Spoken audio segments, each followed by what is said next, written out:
오늘 우리에게 주시는 하나님의 말씀입니다. 요나서 3장입니다.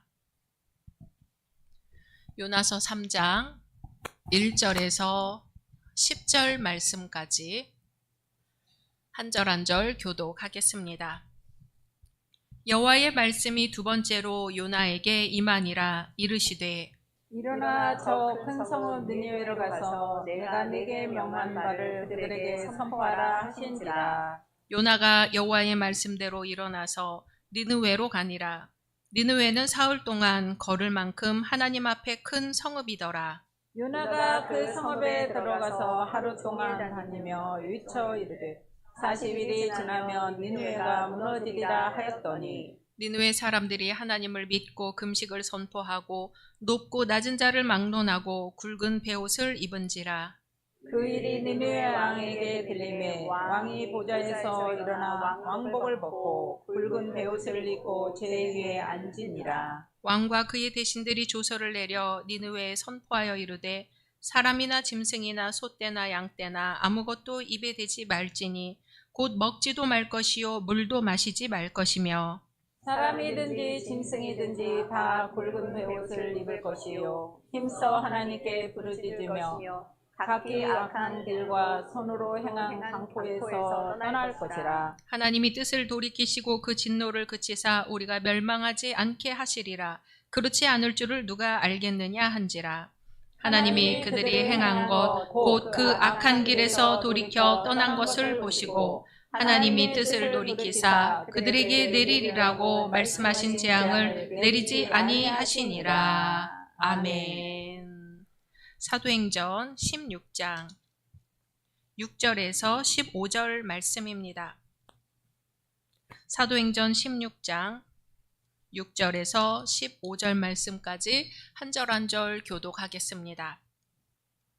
성령이 아시아에서 말씀을 전하지 못하게 하시거늘 그들이 부르기아와 갈라디아 땅으로 다녀가 무시아 앞에 이르러 비두니아로 가고자 애쓰되 예수의 영이 허락하지 아니하신지라.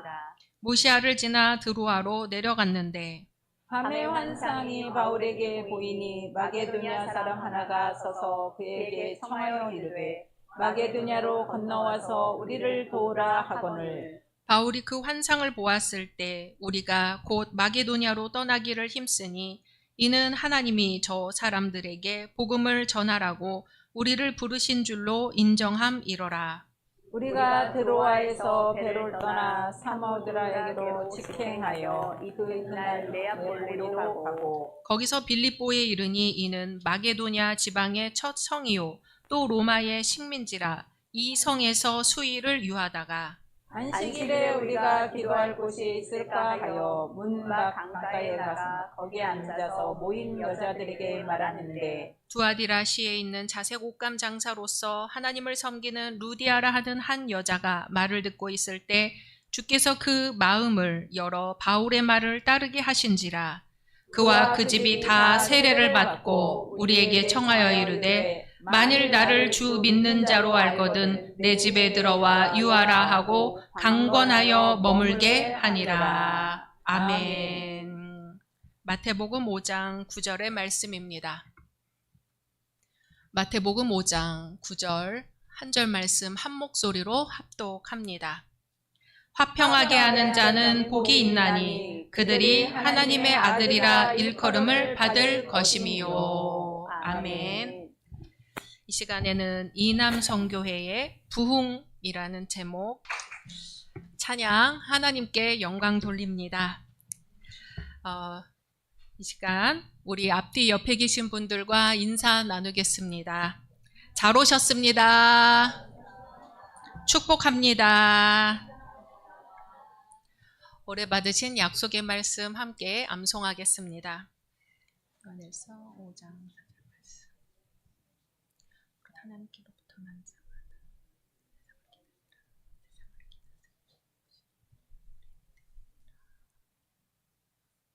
말씀대로 이루어 주실 줄로 믿습니다.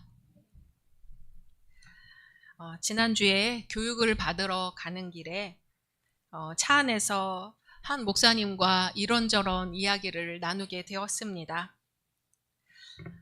요즘 젊은 청년들에게 먼저 인사를 해도 인사를 잘 받지 않고 이렇게 쳐다본다는 이야기였습니다. 그러면서 우리가 교회에서 인사하는 것만 잘 가르쳐서 내보내도 세상에 나가서 반은 점수를 받고 살아갈 텐데, 그런 이야기를 했죠. 근데 그 목사님이 저에게 젠지 스테어라는 단어를 알려주시는 거예요. 한번 보실까요? 제너레이션의 젠, Z세대의 G, 스테어, 응시하다, 본다라는 뜻이죠.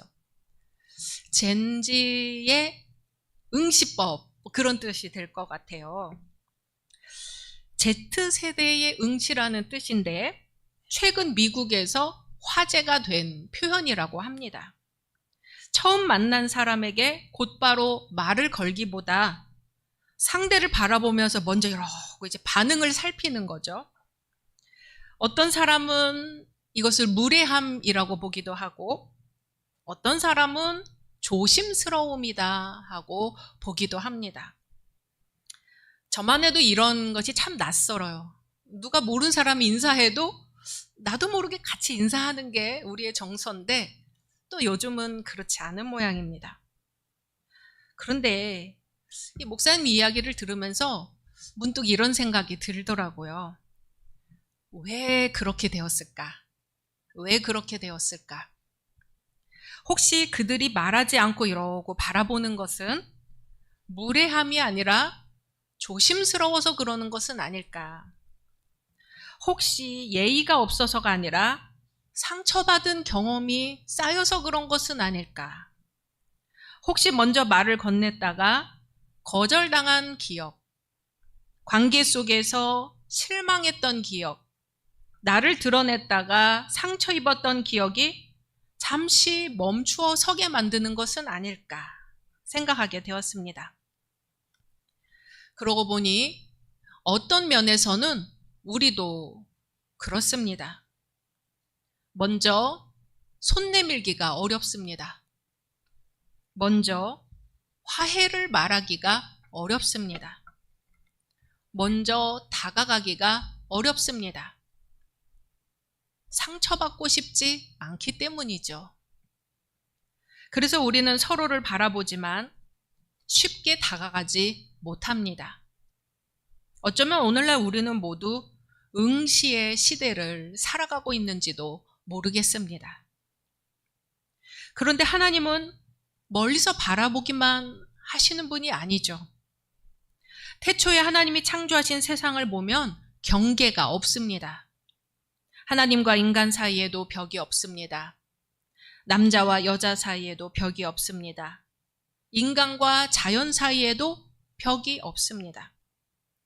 아담과 하와는 서로를 숨김없이 바라보지요. 성경은 이렇게 표현합니다. 아담과 그의 아내 두 사람이 벌거벗었으나 부끄러워하지 아니하니라. 서로를 경계하지 않는 세상, 서로를 두려워하지 않는 세상, 서로를 숨기지 않는 세상이었습니다. 그런데 죄가 들어오자 가장 먼저 일어난 변화가 무엇입니까? 두려움이죠. 하나님이 아담을 찾으십니다. 아담아, 내가 어디 있느냐? 아담은 하나님께 말하죠. 내가 벗었으므로 두려워하여 숨었나이다. 죄는 단순히 규칙을 어긴 사건이 아니었습니다. 죄는 관계를 깨뜨린 사건이었습니다. 두려움이 생기자 숨기 시작합니다. 숨기 시작하자 거리가 생깁니다. 거리가 생기자 경계가 생깁니다. 하나님과 인간 사이에 경계가 생기고, 인간과 인간 사이에 경계가 생기고, 인간과 자연 사이에도 경계가 생깁니다. 성경에 나오는 인간의 역사는 어떻게 보면 경계가 만들어지는 이야기입니다. 그리고 동시에 하나님께서 그 경계를 넘어서 다시 인간에게 다가오시는 이야기이죠. 하나님은 숨은 아담에게 찾아오셔서 내가 어디 있느냐고 먼저 물어보십니다. 하나님은 응시만 하시는 분이 아니라 먼저 다가오신 분입니다. 숨은 인간을 찾아오신 분입니다.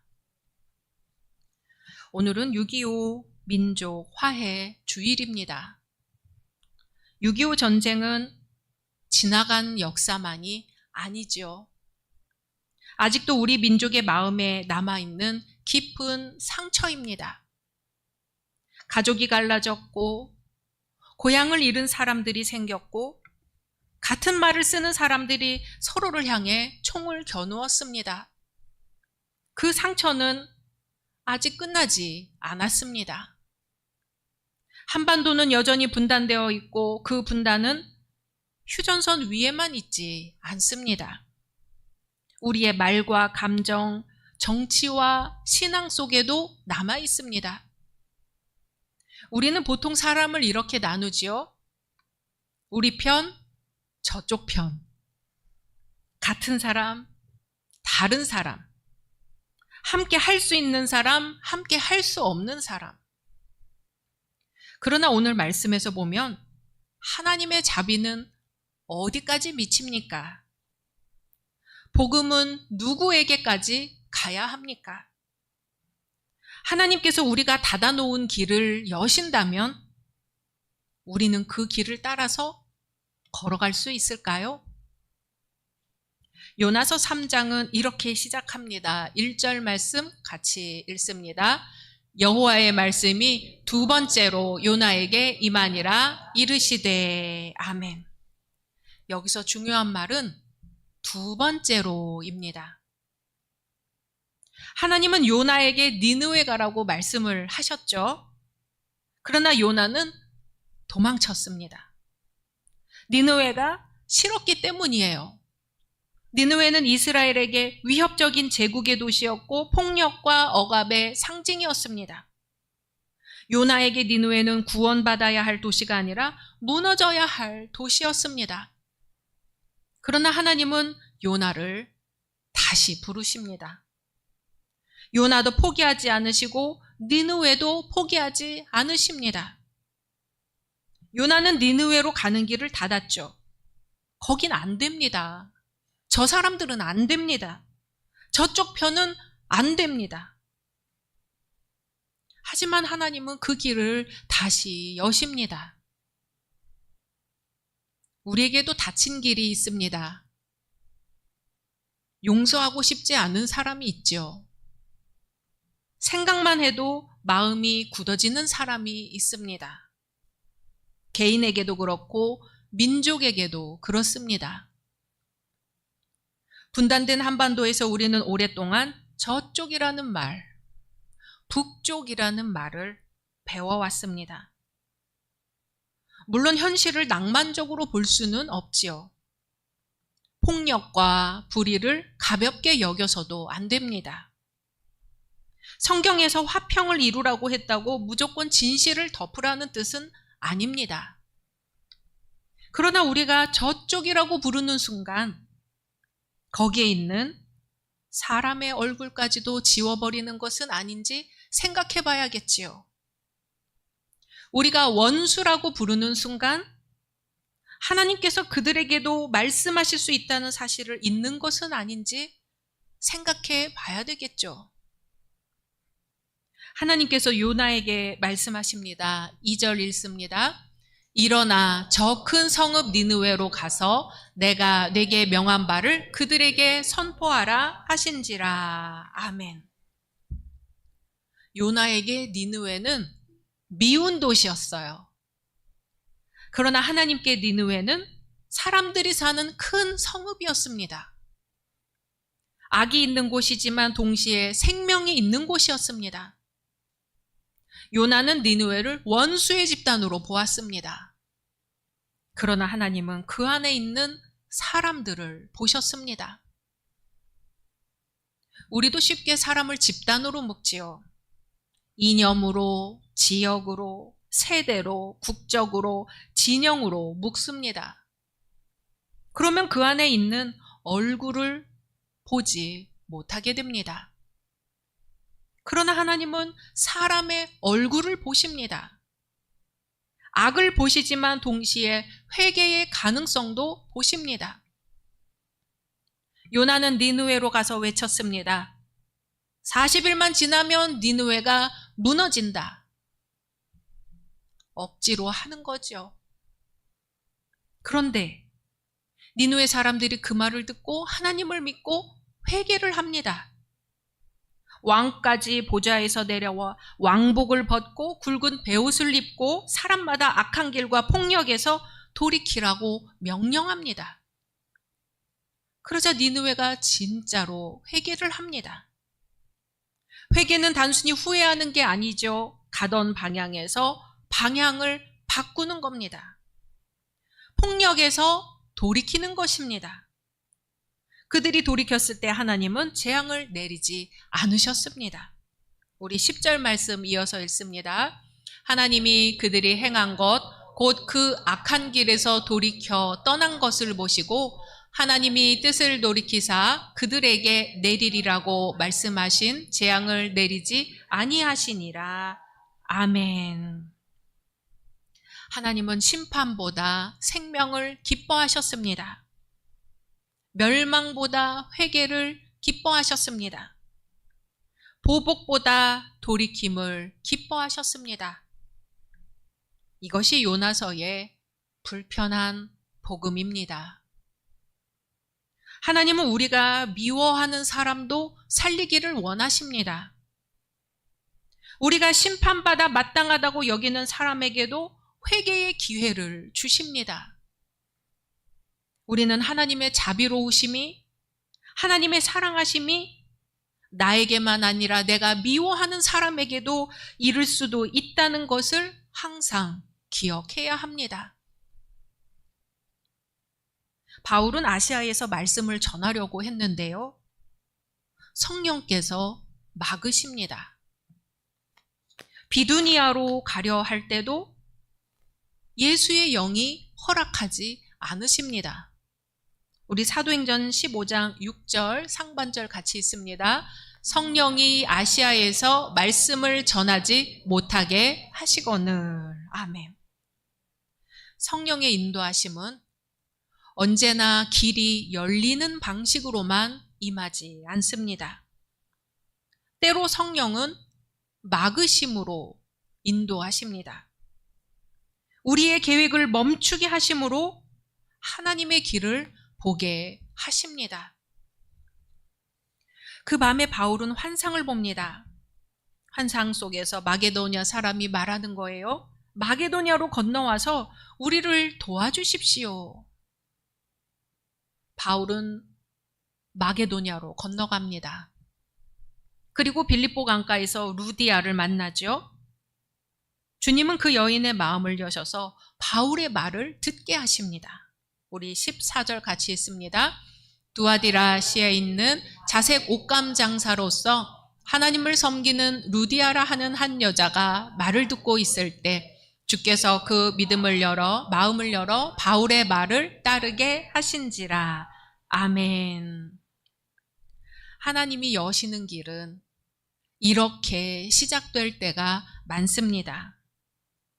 거대한 변화가 아니라 한 사람의 마음이 열리는 것으로 시작됩니다. 화해도 그렇습니다. 민족의 문제는 크고 복잡하지요. 그러나 변화는 한 사람의 시선이 바뀌는 데서 시작됩니다. 저 사람은 안 된다 하는 마음이 하나님이 저 사람에게도 말씀하실 수 있다 하는 믿음으로 바뀌는 데서 시작됩니다. 오늘 한국 사회와 교회 앞에도 막힌 길이 많지요. 남북 관계도 세대 간 대화도 정치적 대화도 막혀 있습니다. 교회 안에서도 서로 다른 생각을 갖고 막힌 관계가 있을 수 있지요.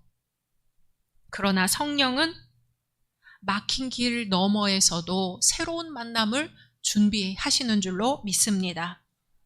그러므로 우리는 기도해야 합니다. 주님, 닫힌 길을 열어주십시오. 우리 안에 닫힌 마음을 열어주십시오. 저쪽 편이라고 부르던 사람의 얼굴을 다시 보게 해주십시오. 기도해야 합니다. 예수님은 화평하게 하는 자는 복이 있다고 말씀하십니다. 여기서 화평은 히브리어로 샬롬이죠. 샬롬은 싸움이 없는 상태가 아니라 관계가 회복된 상태입니다. 하나님과의 관계, 이웃과의 관계, 창조 질서의 관계, 모든 것이 제자리를 찾은 상태입니다. 그래서 화평하게 하는 사람은 단순히 착한 사람이 아닙니다. 하나님의 일을 하는 사람이죠. 화평하게 하는 자는 복이 있나니 그들이 하나님의 아들이라 일컬음을 받을 것이미요. 아멘. 왜 하필 하나님의 아들일까요? 구약에 보면 다윗은 적장 골리앗을 쓰러뜨리고 블레셋 군대를 물리쳤습니다. 그 공로로 무엇이 되었을까요? 왕의 사위가 되었어요. 적군의 장수를 물리치니까 왕의 사위가 됩니다. 나라를 구한 영웅이었기 때문이죠. 그 정도 일은 해야 왕의 사위가 됩니다. 그렇다면 왕의 아들이 된다는 것은 얼마나 더 대단한 일입니까?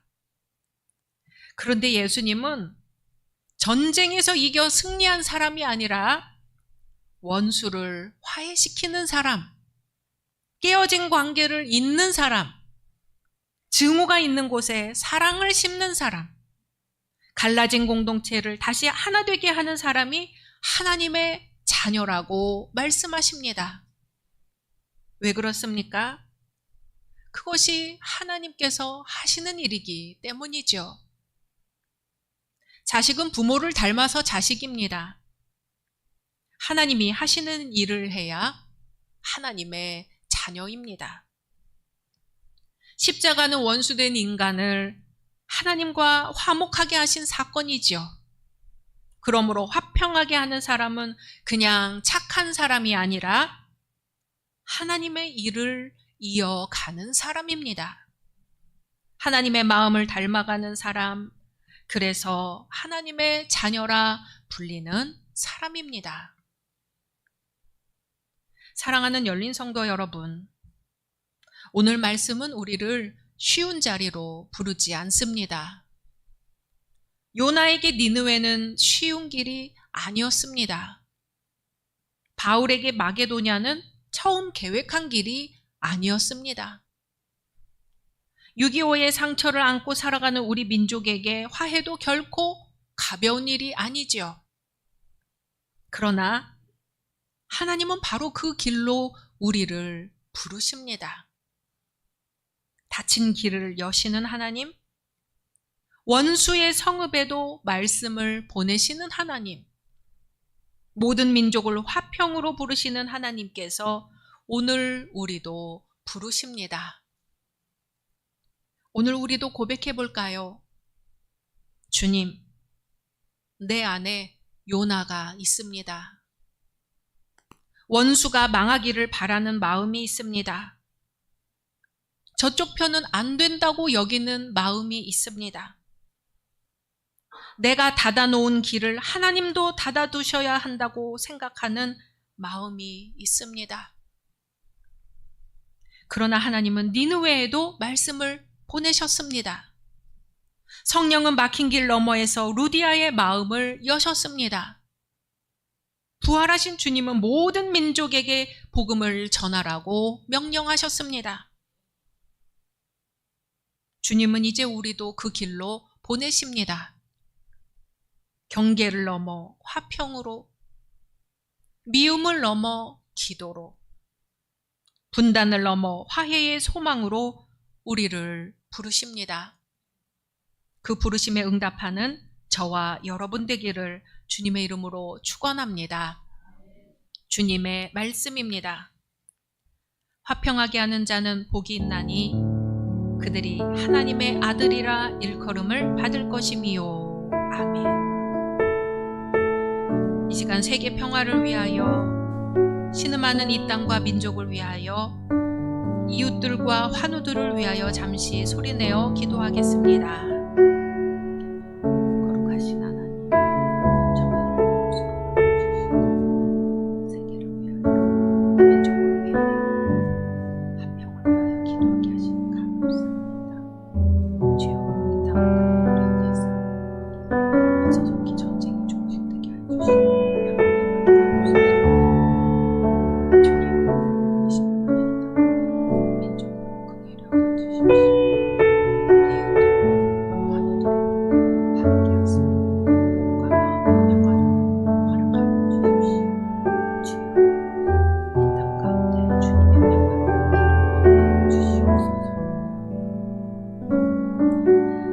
사랑의 하나님, 인간과 화평을 이루시려고 예수 그리스도를 이 땅에 보내주신 은혜에 감사드립니다. 주님, 우리도 화평하게 하소서, 화평을 이루는 사람이 되게 하소서. 성령께서 경계를 넘으실 때에 성령의 뒤를 따르게 하시고, 주님께서 닫힌 문을 여실 때 우리도 그 열린 문 안으로 들어가게 하소서.